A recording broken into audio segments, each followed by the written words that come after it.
Hey people, welcome back. We're back here in the Blue Kingdom, ready to complete some more quests, hopefully find out some more interesting stuff.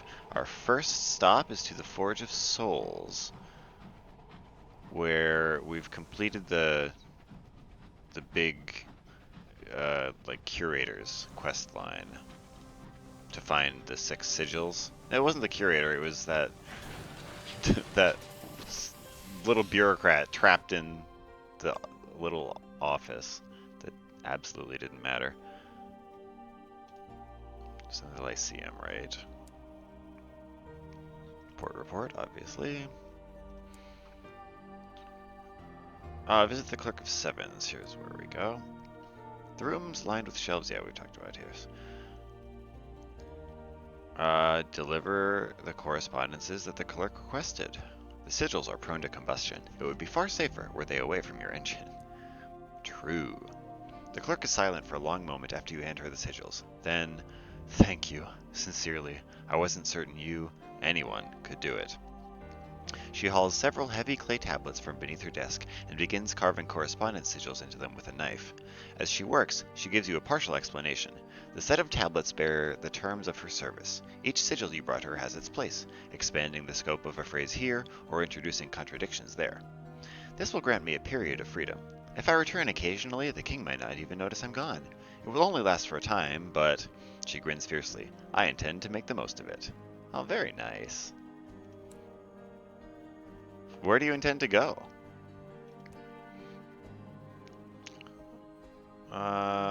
I've been stuck at the Forge of Souls for years. The High Wilderness will have changed since I last went exploring. Londoners never could let things lie. She smiles. I have a standing invitation to Langley Hall. I'll look for familiar faces there. Not a bad place to go. People seem to just generally have a good time there. What are you working on right now, clerk? Oh yeah, okay. Same text as before. Alright, was there anything else we needed to do here?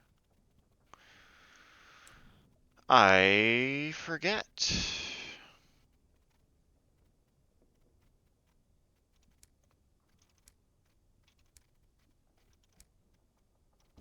What do I need for the Forge of Souls? Consult the spirits of the Forge on creating the Clay Conductor's companion. Oh yeah, I got the whatever, the dispensation I needed from the Sun's daughter. New creature from old pieces. The spirits gather in the greatest and most central chambers of the forge to hear of your audience with the Sun's daughter. The white minister, with her wings of canvas and white sapphires, is at the heart of the throng. As you finish, there's a susurrus amongst the gathered host. Excitement? Anticipation? Fear? At last, the white minister steps forward in her robe of starlight on snow. It can be done, she tells you. The clay conductor grinds his teeth. Finally. You can now begin creating the conductor's companion at the forge. Okay. Hello, Tail. What's needed to create this companion? The White Minister tells you that despite what anatomists believe, the essential building blocks of a person are a body, a heart, a thought, and a voice. The last of those is most important for this task, and so will be dealt with at the very end. She has a list of requirements for the rest, which she presents to you. The clay conductor grinds his teeth in frustration, but nods his head. We will gather these immediately. He pauses and turns to you. At the captain's convenience, of course. I think I've got all of these things. Condemned experiment, caged catch, moment of inspiration. Yeah, that's only 3. So I guess we saved the voice for last. Provide a body. That's the condemned experiment.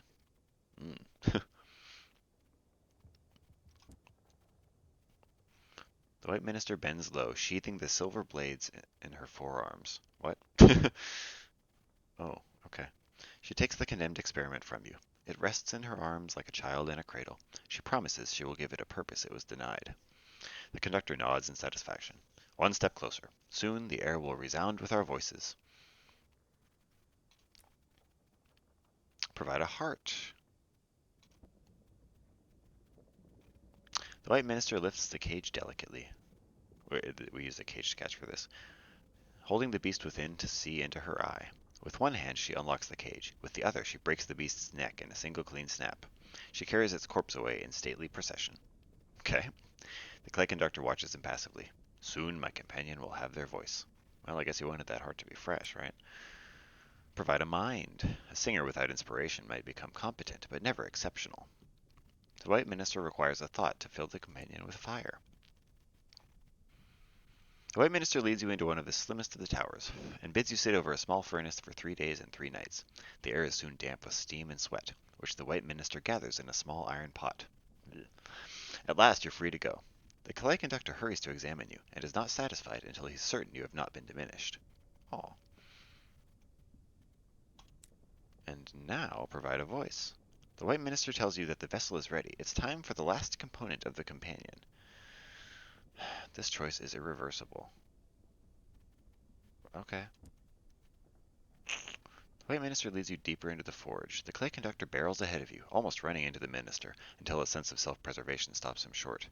You emerge into a vault blackened by soot and coal dust. Slivers of gemstones sparkle in the ceiling, like stars in the firmament. Your footsteps echo, and echo again.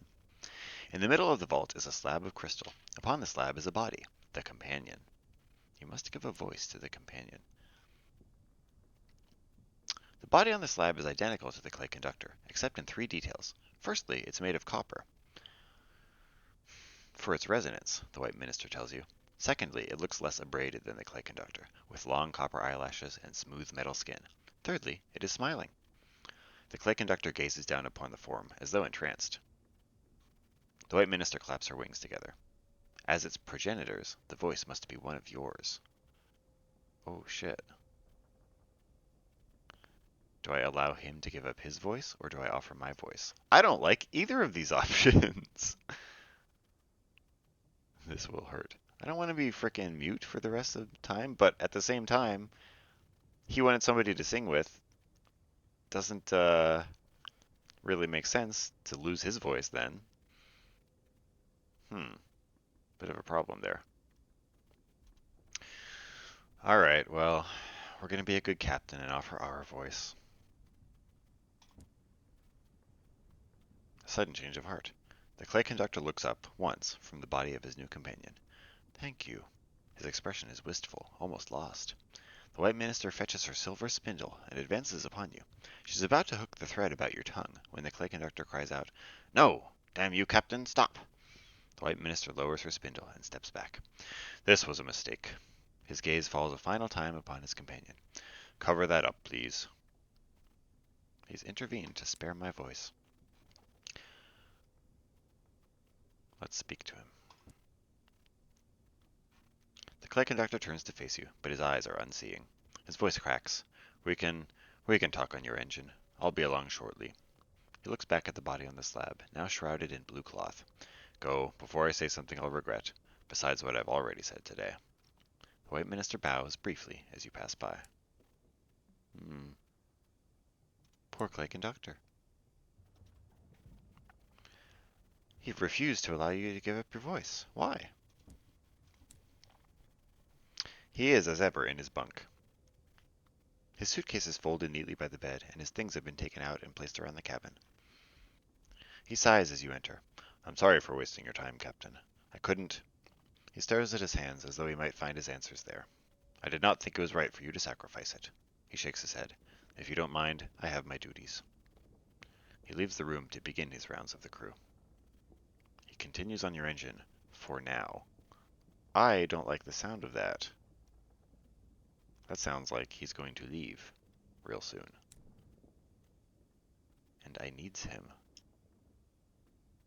I needs his hearts. I would need to get my hearts up 2 more points to the point where I would not need him.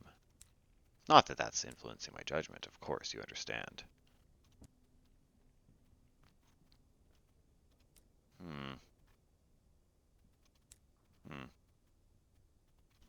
Well, we're gonna just have to roll with it for now and hope that he doesn't leave. Alright, what else do we have to do?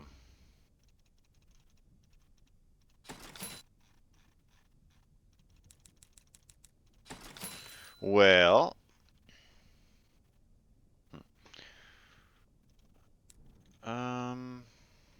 wasn't there something? Yeah, we need to go back to the Jeweled Judge at the White Well. Didn't I need some souls for that? I think I needed souls. I'm gonna go get some. Okay, so on our way around, we've made it to Death's doorstop, and there was something the Daughter of the Sun wanted us to do here. I kind of forgot about that, but he's waiting here. It's the Daughter's chosen ambassador, the mesmeric orator. Some of the yoked spirits speak through the voices of the departed, which they carry in jars or other containers. Oh, see, it should have told us that before. You've never seen an urn quite so large, though. Um, Greetings, Intendant. A voice echoes from the urn, a voice that is honey poured over thunder. You could huddle around it for warmth. I understand we're to be partners in the Blue Kingdom's first diplomatic enterprise. Well, what are we waiting for? Asks the mesmeric orator, chuckling the warmest, kindest chuckle that was ever issued from a pot. He marches aboard your engine. We're to establish an embassy at a place called Hybris. I mean, I might as well. There's literally nothing else going on in Hybris.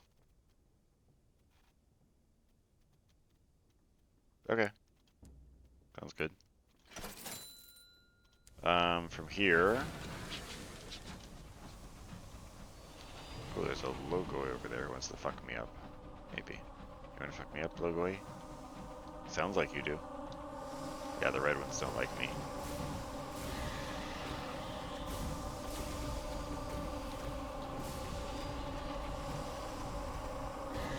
It's 2 shots. I take 4.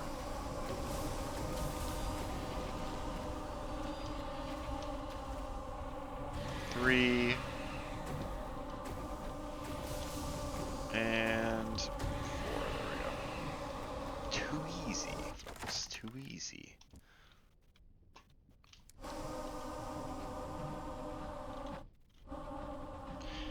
And let's just pass by. Oh, an insistent knocking. There's a hammering upon your door in the dead of night. The knocker is insistent. They will not go away. They will not let you sleep. It's the clay conductor. I wanted to tell you that I'm not leaving. I assumed that you've thought that I would be, given my reasons for traveling have failed. He draws a deep breath, and his eyes finally meet yours. I mean, Captain, I'd like to stay as your first officer, if you'll have me. Hell yeah, dude. Get over here. Let's make out. For the first time, you see the conductor's face open in a broad smile. Of course, Captain. I shall resume my duties immediately. He goes to turn away, but stops at the last. Well, bang, okay? And if you ever wish to sing with me, sing with me. You have a very fine voice.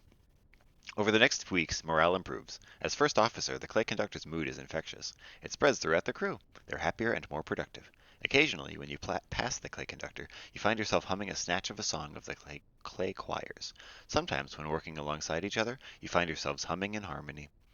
He's now the caring conductor. Oh, plus 10 hearts. Spend time with him? He can spare an hour, surely, for me. He opens the door when I knock and raises an eyebrow. My bunk this time, I suppose? He smiles, a bashful little grin. Well, we mustn't set tongues wagging again. Other tongues, at least. God damn! Cool. Alright, so that concludes the conductor's quest. Kind of a letdown in a way, because he was, searching for this thing for so long and he didn't get it. Um,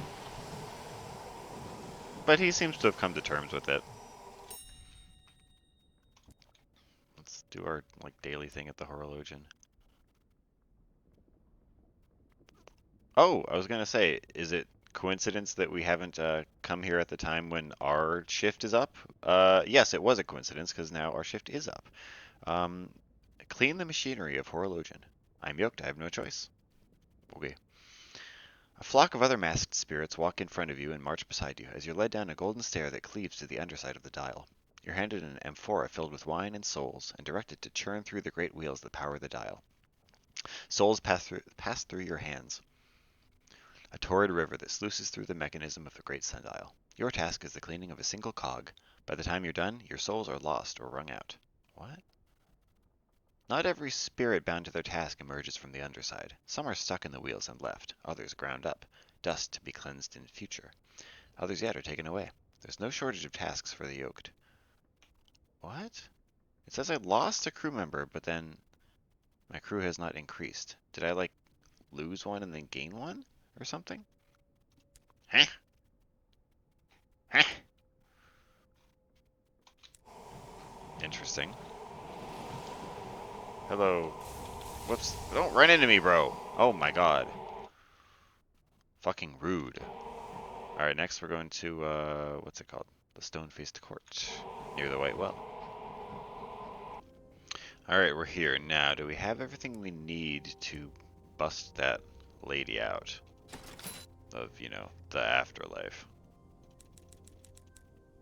Guess we'll find out. Seek entry. Yeah, you can. I can't enter when my status is yoked? Ah, fuck!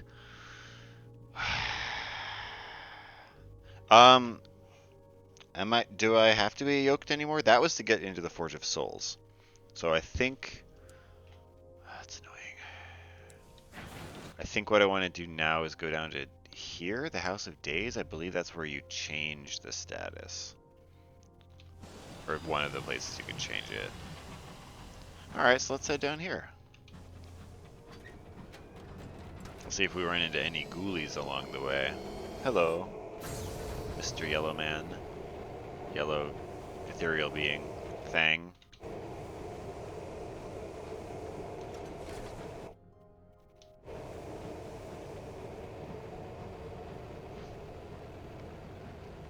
Are there any things along my path? Other than walls that I'm going to run into? No? No things? No curiosities? No encounters? Oh, there's a Bogoid that I don't want to fight. Fuck you. Goodbye. See ya, idiot. I'm faster than you. Like, marginally. Kind of. A little bit. I'm as fast as your projectiles, though. That's the important part. Oh my god. No shooting at me. Jeez Louise. Did that place location up there just said the Feast of Cats. I really hope it's talking about a feast for cats. Right? A feast for cats. Because the alternative is not pleasant.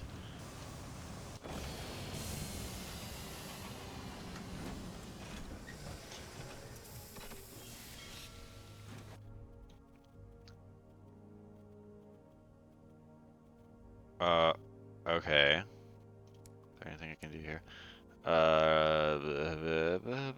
You know?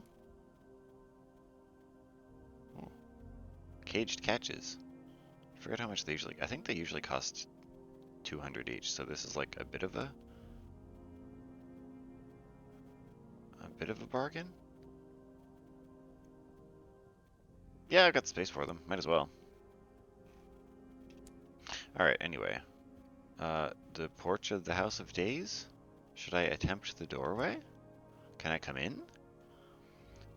You must be clean in purpose and in body, and to this end you're washed with vinegar and scrubbed with salt. Then you're given 3 poems in honor of the Sapphired King, which you must read aloud and chorus with the others entering the house just now. I haven't been in here yet, have I? Not as bad as my litigator made me think, remarks a cheerful shade beside you.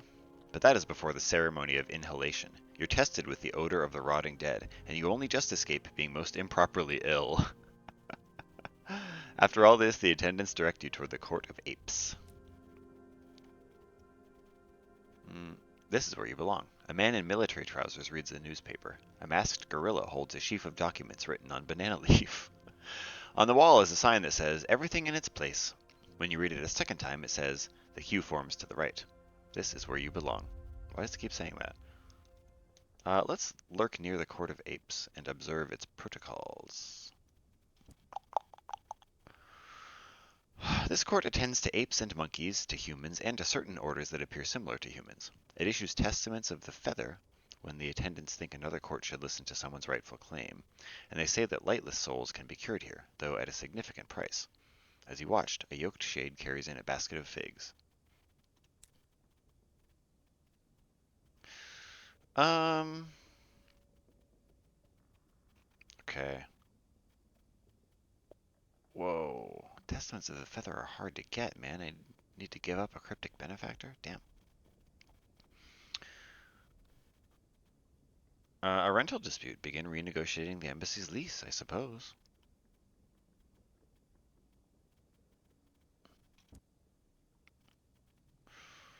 Take a number, wait on a cushion until the number is called. You are number 2047. You sit. You lose feeling in your legs. Sometimes you see another ape rise from its place. It shakes hands with the ape to its left and the ape to its right. Grave courtesy from gorilla to chimp, from chimp to woman, from woman to gibbon. At last, ape 2047 may approach the window. That's me. You perform your handshakes. The attendant holds the lease close to the eye holes of its mask. Finally, its voice jar speaks. Clarifications on existing contracts go to the Court of Mules. You will need a testament of the feather to be heard there. It hands the lease back and summons Ape 2048. Okay. Why? Okay, so to get a testament of the feather, I need Veils High. Let's see how we can min-max that.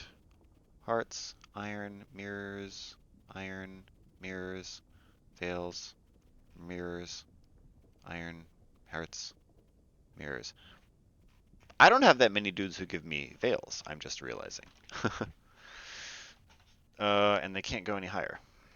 Well, I can maybe get the 1 point higher right now. Oh, 2 points actually. Fuck yeah. Fuck yeah. Alright. But I need to exit out of the menu and go back. Oh wait, what was that?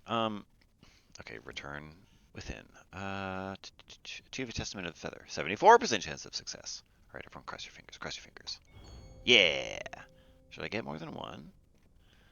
I don't know. It's a grant of favor. Okay.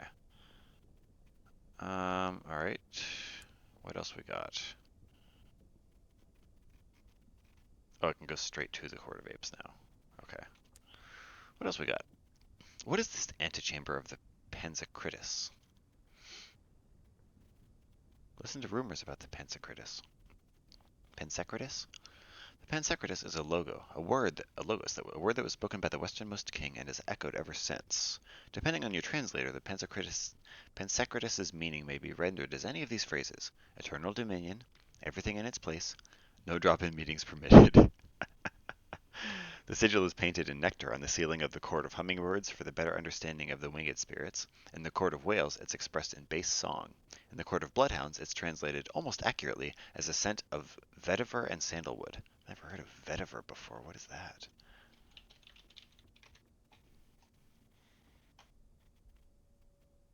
Um, it's a perennial grass with fragrant roots used in perfumes and soil erosion control. Hmm. Vetiver oil, fragrant and aromatic oil. Now, the real sad thing here is that I can't Google this and then look up an example of the smell. Smell and taste are the two senses that I guess touch. No, smell and taste are mainly the two main senses that have yet to be transmittable over the internet. Touch you can do because they've got those remote surgery machines, and I believe that they've got some companies have even made like things that you can buy, like touch your partner remotely or virtually, where you touch something and it moves something else on the other side. So touch we've done, although I guess you can't really feel it on the other side, so does it count? Yeah. Anyway, what is the Pensecratist?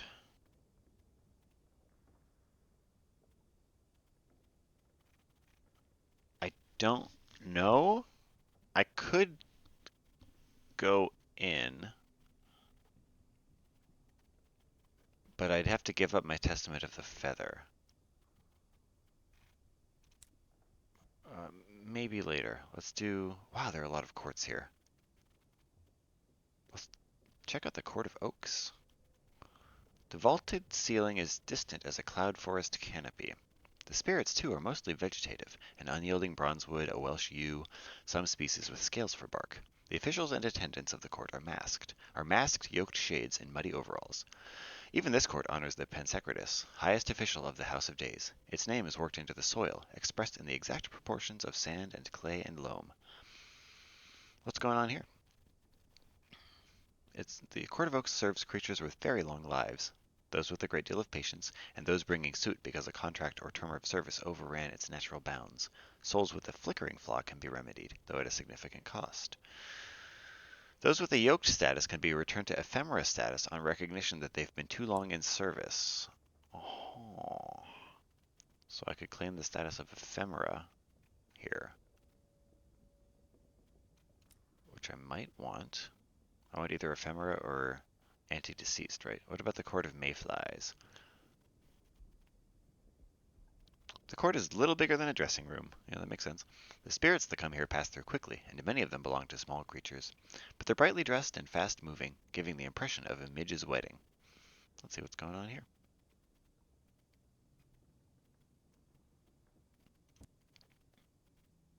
The Court of Mayflies serves those who have had exceptionally brief lives, either by nature or circumstance. It also hears appeals concerning matters where something has been cut off too soon, or where a short measure has been granted. Souls with the clear flaw can be remedied, though at a significant cost. That's interesting. It doesn't even say remove your clear flaw. Why is that? Usually it shows you the option. Okay, and then the Court of Mules. Smaller and more dimly lit than the other courts, this place is for applicants who wish to appeal or clarify a previous decision. The spirit of a pear sapling is next in line, followed by a liger in a striped mask and a pair of women holding hands. Study the signs outside the Court of Mules. The Court of Mules attends to spirits that inherit more than one category, to exceptionally stubborn and determined spirits, and to appeals on rulings that have already been given. The queue moves slowly.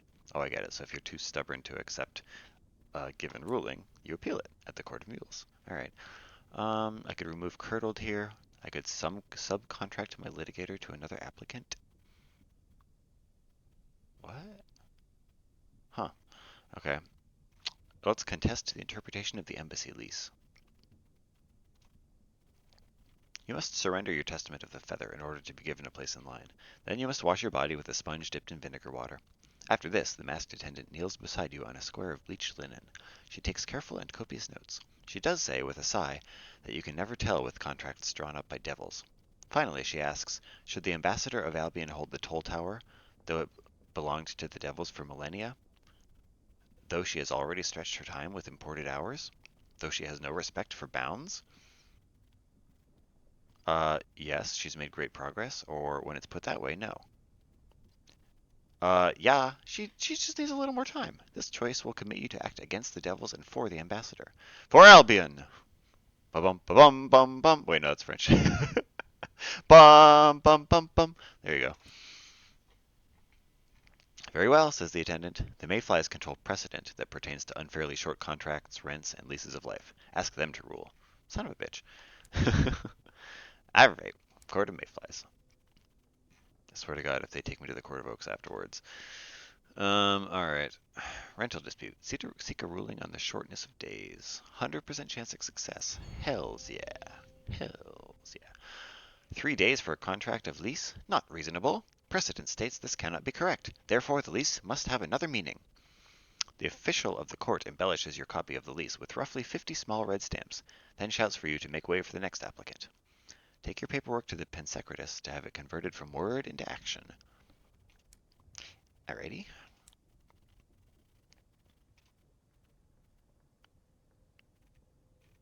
Oh, god damn it. Son of a fuck. I still need to petition for my right to entry. I think the easiest way to do that is to gain a testament of the feather again. So let's do that. That was within. That was the Court of Apes. Let's achieve a testament of the feather. 74% chance. Come on, come on, come on, come on. Yeah. This is expensive. I hope it's worth it. Alright, Panzercritus. Have your litigator argue your right to enter. Your litigator can help you gain access to the Pansecratus at a reduced cost and with your liver. Oh yeah, there was another option that was like you have to give up your liver to get in. Huh. Others have vouched for you. The nameless spirit presents your testament of the feather. Then it takes the jar containing its voice and connects this, by a rubber tube, to the earhole of the mask of the jackal who attends this door. The voice of the nameless spirit speaks through the tube to the jackal for several minutes together. Normal stuff. And you don't hear a word of its argument, but when it's done, you are admitted. You've performed the proper rituals to come into the presence of the Pansacratus. The Pansacratus is a wall of flame and wind and noise, so strong is the light that your body is transparent. Even the shadow of your bones is only a faint pattern on the ashen floor. The Pansacratus perceives you. Each hair on your head is counted, every scar. It does not have time for delays. What do you wish? What would you convert from should to is? Let's keep the ambassador where she is, untroubled by devils.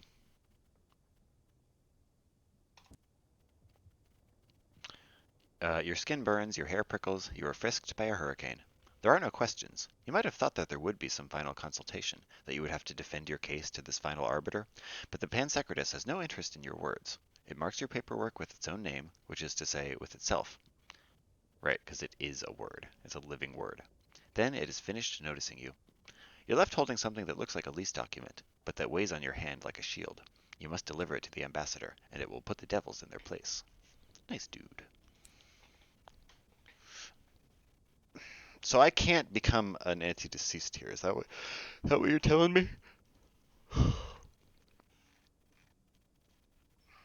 Well, let's check back in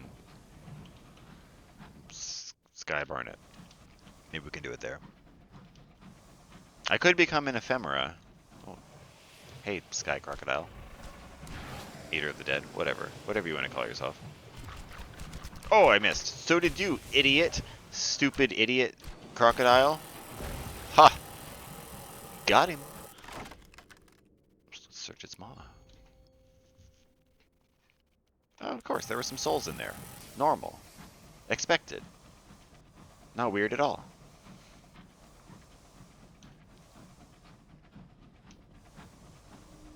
There's my beautiful Sky Barnet.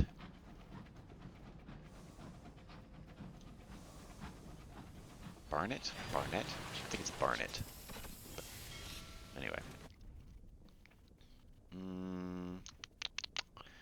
Embassy of Albion, I have good news.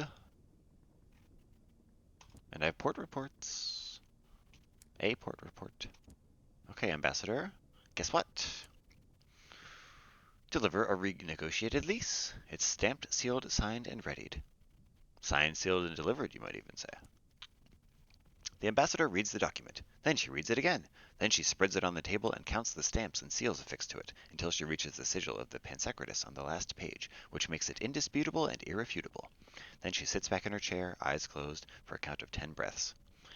Finally, she opens her eyes again. Tell me the truth, she says. Do you think I've mismanaged my tenure here?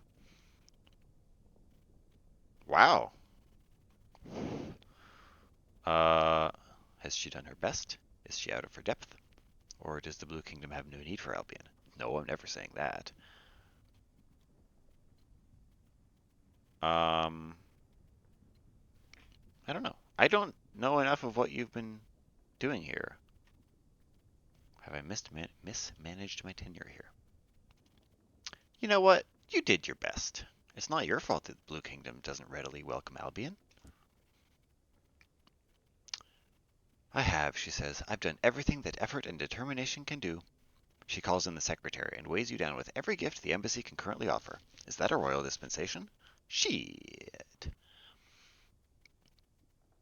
Souls, ministry stamped permits, gratitude, a royal dispensation, and XP. Very nice. Uh, now that the rental dispute's over, can you talk to me about the history of the devils who used to hold this place? I dare say it was a junk shop of souls, the ambassador remarks. Glowing bottles on every shelf, and some nasty yellow-eyed man at the back smoking a pipe, and no one dusting under the furniture. Now we're doing some real work here. Okay.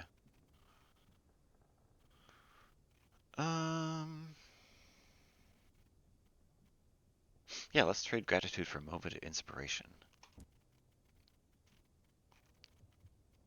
Oh yeah, we've talked about that before. Okay. Okay, cool.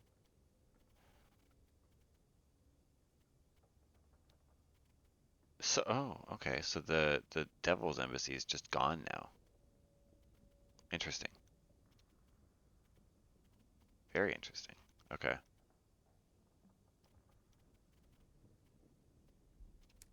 Cool. Okay. We still need to figure out some way to not be yoked. And I want to go back to anti-deceased, but maybe that's not possible. I feel like, Ambassador, you don't have any more information. Is that correct? Yeah. Hmm. Hmm.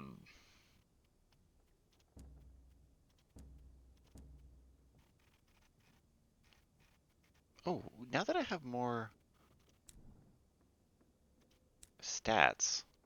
No, my iron is still not above 65. Everything else is though. Uh, wait. Yeah, let's see if we can upgrade anything. 4 quarters and 4 hold. That is this. No, no, no, no. I guess we've got everything we need. Okay. All right. How the heck do we become not yoked? All right. I finally figured it out. I needed to get a, what's it called? A testament of salt, and then a some gemstones. Now I should be able to change my status to ephemera. Apparently it's really hard to go back to anti-deceased, but I haven't been ephemera yet, so I feel like I should do that. It might open up some opportunities that weren't open to me before. I think it was here? Claim the status of ephemera. Yeah, I needed gemstones and a testament of salt. I've been yoked long enough. The Court of Oaks might rule me to be free. First, there's the wait to reach the attendant's window. Then, when at last you do, it's in no hurry to collect your information. From courtesy, it asks you first about your birth and family, and then about your travels, and next about your state of health. Several hours pass before it even opens an inquiry about your status. So you talk and talk until your breath is exhausted, but it's enough in the end. You're marked ephemera rather than yoked, and now you may move about as the ephemera do. Cool. So now I should be able to go and again, try to save that girl, that dead girl. Here at the Stone-Faced Court. I mean, you notice the creepy yellow logo is following me? Don't worry about it. Okay, so um, can I mingle in the crowds first? What the fuck? You notice that one of the spirits of the dead is lying and convulsing in the gutter. Its porcelain mask is cracked. The other spirits walk swiftly by, not even pausing to glance in its direction. Noticing your concern, a bureaucrat stops beside you. A voice issues from the jar tucked under its arm.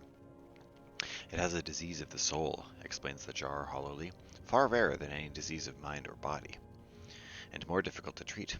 The poor thing will likely unravel soon. Nothing to be done unless you have something that might strengthen it. I could make it as comfortable as possible. I could offer a mystery to keep it rooted to the world. You will not be rewarded for this kindness. Sure, we've got 11 of them.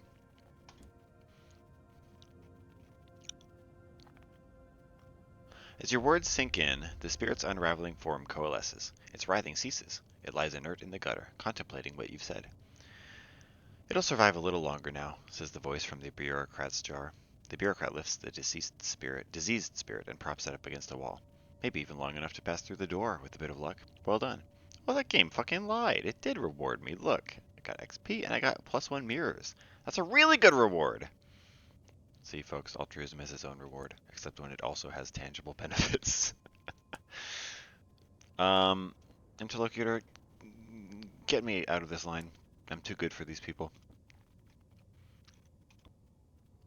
Wait, hold on, hold on. As you step inside the court, you are met not by one of the skull-headed graven, but by a spirit in a porcelain mask. A voice issues from the jar slung across its back. It introduces itself as the exacting ombudsman. When I heard the court was to be graced by ephemera, I put myself forward as your guide. Before I take you to the trials, I have a favor to ask. This seems a sufficiently obscure location, he says. I'm investigating the graven who run the court. To put matters simply, I doubt their integrity. They claim their judgments are passed down by the Watcher who speaks inside their heads. The Ombudsman's voice brims with outrage. But I believe the graven are deciding judgments themselves, far beyond their remit. Why have you chosen me to help? Or how do you expect me to help? These are unusual circumstances. There's a need for subterfuge. Subterfuge. Henceforth I will meet you in Erd, away from the prying eyes and ears of the graven. He pauses. Metaphorical eyes. Theoretical ears. For now, investigate the jeweled judge. Discover whether she's lying about the Watcher, and preferably hear it from her own lips. Hypothetical lips. He steps back, brushing dust from his robe self-consciously. If this investigation goes well, I hope to be appointed a servitor of the Blue Kingdom. Rest assured, from that position I can reward you most handsomely. Okay.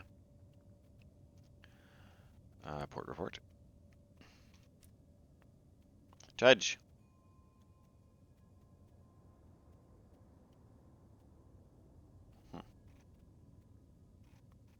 Oh, can become easy deceased here. Good to know. Judge, what's up with the industrialist's lost love? Aha, what if I,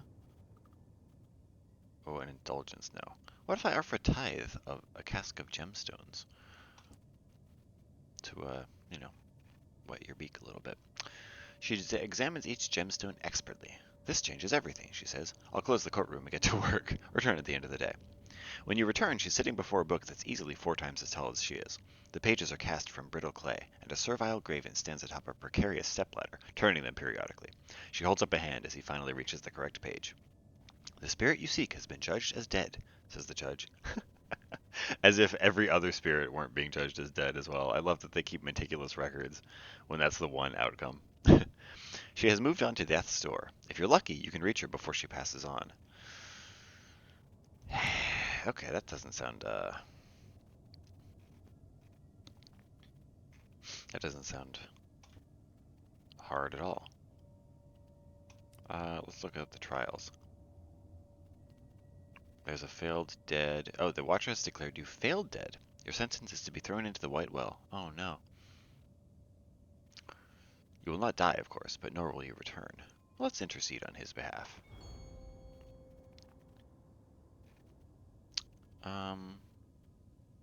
Nice. And I gained a condemned experiment for it. How do I observe the what's-her-face?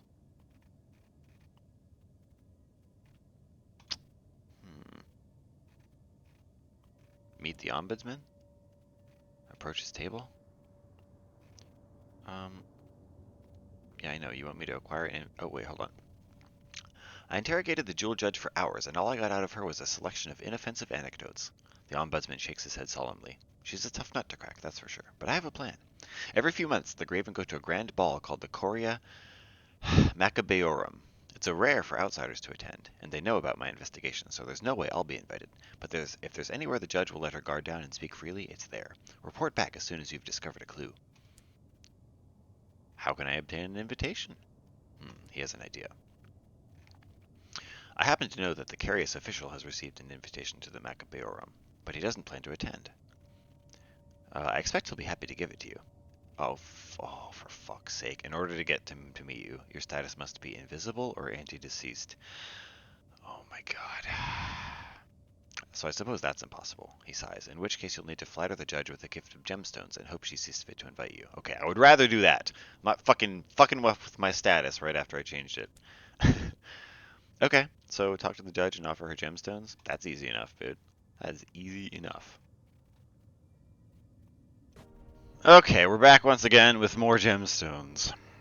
So now let's see if we can talk to the what's-her-face again. Okay. Pour a cascade of gemstones for the judge. I needed to. Okay, good.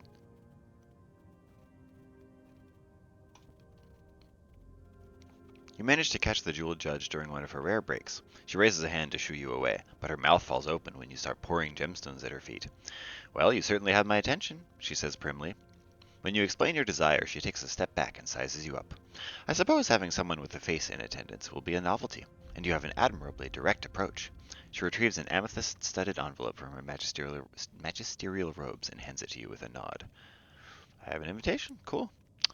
Attend to the... Okay.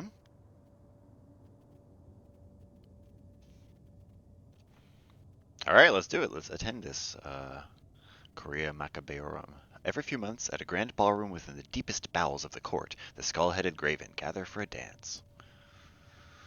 A waiter offering figs and pomegranates on a silver tray, a band playing drums and pipes, a puppet show in the corner. There's a remarkably pleasant atmosphere, considering you're surrounded by enough skulls to overflow a crypt. The graven are dressed in colorful linen robes and fringed skirts, their ivory polished to a sheen. They whirl and pirouette across the marble dance floor, laughing and chattering, and pouring drinks down exposed throats. The jewel judge is nowhere to be seen. Explore the ballroom in search of the judge. You try not to draw attention to yourself as you flit between the graven, searching for a gem-encrusted skull wearing a horned crown. You accidentally interrupt a backgammon game, knocking dice and clay triangles across the floor. You're momentarily distracted by a teetering game of polo, where the players sit on other gravens' backs instead of horses, their swinging mallets just a hair from decapitating you as you pass.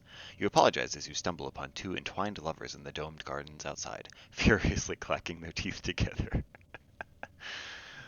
um, just as you were beginning to abandon hope, you spot her, the jeweled judge, sitting in a private booth surrounded by a cluster of her fellow crowned judges. Either find the truth about the Watcher, or confess to the judge about the Ombudsman's investigation. I don't care? I could inform her that the Ombudsman is investigating her. I could seduce her. Eavesdrop on her conversation.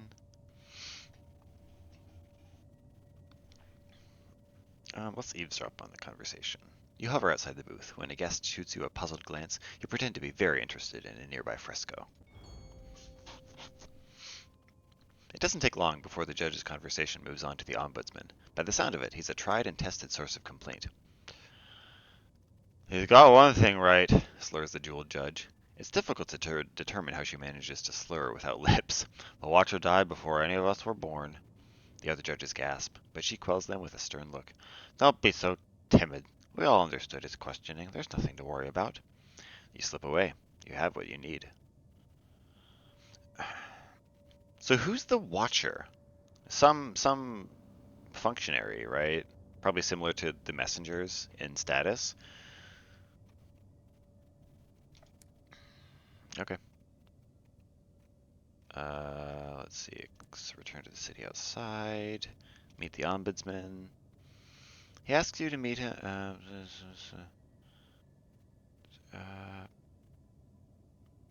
What the fuck? I could tell him the truth, lie to him, or lure him to his demise at the bottom of the well. What the fuck? Let's tell him the truth. I knew it! He declares, leaping to his feet. Rest assured, my vindication only somewhat dampens my outrage. Alright, this guy's insufferable. I am going to travel at once to the Forge of Souls to present my findings. He pulls from his robes a flawless diamond the size of a horse's heart. Here, it's just a transparent rock containing no souls at all, but I believe it has some kind of symbolic value where you come from. Hopefully it's enough to recompense you for your time. Sure, dude. The secret is out. Does that change anything? This curious official. Did something change? No, I don't think so. That's it. Okay. Wasn't that big of a deal. Alright. And then now, we want to head to Death's Door to try to find the, again, that woman. I can't for the life of me remember her name. Dude. The bleak industrialist's wife. His wife. Oops.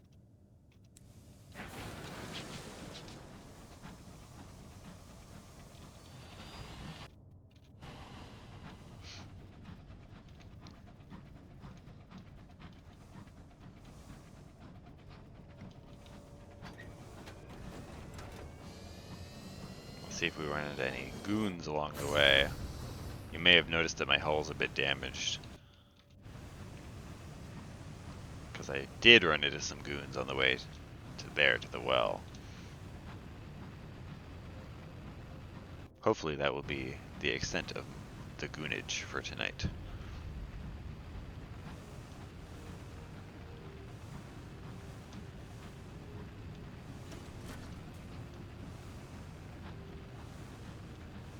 So do we... See, that's Death's Door. This is Death's Doorstop. Do we actually have to... What does it say in the journal where we actually have to go? Who was it? It was the long passage. You should find her at Death's Door, it says. I'm gonna go to the doorstop first. I don't feel like trying to drive through there again and get fucking owned. Hello, Logoi. How are you?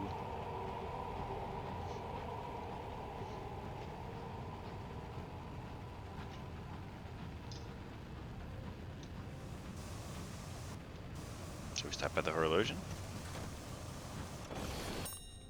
Oh, I can't do anything here yet. I have to wait a little longer.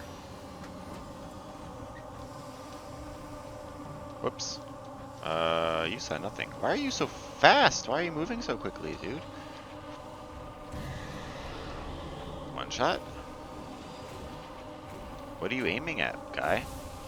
Oh, there you go. Oh, geez, you turned around real quick there.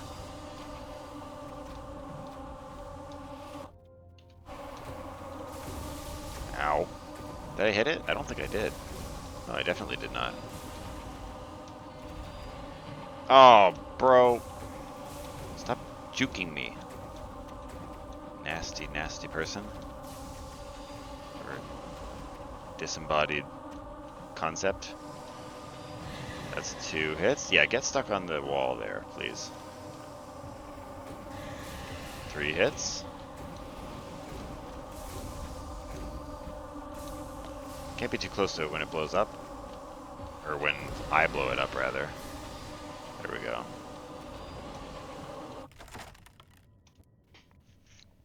Okay.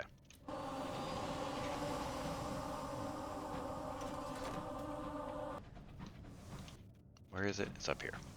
Okay. Yeah, like I said, I'm hoping that I can find her at Death's Doorstop, not actually have to go all the way to Death's Door. Guess we'll find out. I swear. No. Okay. They call it alternately Doorstep and Doorstop. I thought it was Doorstep the first time I saw it, and it is, but their nickname for it is Doorstop. No! Look! Ooh! The place is called Doorstep. This town, this part in the place is called Doorstop. That's not confusing at all. Just take my fucking shit. Alright. Alright. The Catafalque. Death's Doorstop. Make your way to the Endless Furrows. Search for the industrialist's lost love. You trudge up and down the furrows, calling her name and asking shades if they've seen her. They respond with a shrug. You're forced to pause when you lose a boot in the mire. She's already entered the catafalque, you know, says a voice from below. Rescuing your boot from the mud, you turn to discover a yoked spirit looking up at you from a nearby trench. I heard you calling her name, he says apologetically. I met her a few weeks ago. She found her door, and she's in the catafalque now. If you want to follow her, you'll have to dig. Man. Alright, acquire a shovel, dude. A litigator.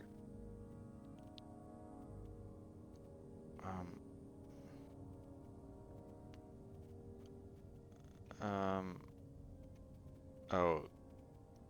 I don't have one, but I find a yoked spirit with a bundle of shovels slung across her back, and she doesn't want to give me one. Litigator, just get me one, please. Yeah. Oh, he's good with words. She even writes good luck in the mud. Alright. Dig for my door? I guess. Isn't that what I did last time? My shovel broke! I'm in the catafalque. Scour the scratched messages on the walls. Yeah, let's do that. I gained a savage secret. Messages from the dead. She held my head beneath the waves. My murderer, my love.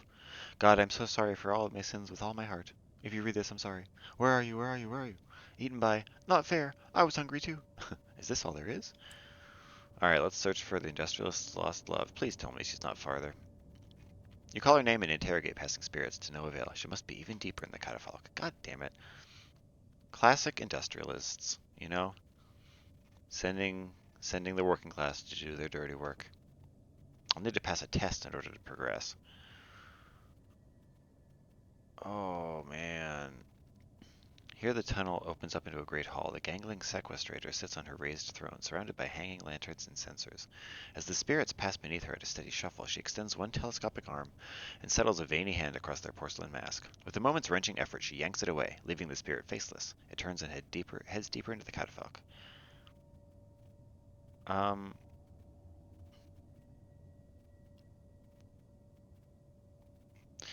sure, endure the fucking removal of my fucking face. I failed? What does that mean? Oh, I okay. Now I'm invisible again. That's great, dude. That's amazing. Can I even? I don't even think I can go in there now. As if the potential of giving up 5 hearts wasn't enough. If you fail it, it like sets you back to step 1 in this whole kingdom. That's so annoying. I'm so annoyed at this industrialist. He doesn't even exist, but I'm so annoyed at him. Holy moly. Yeah, because I can't do this, right?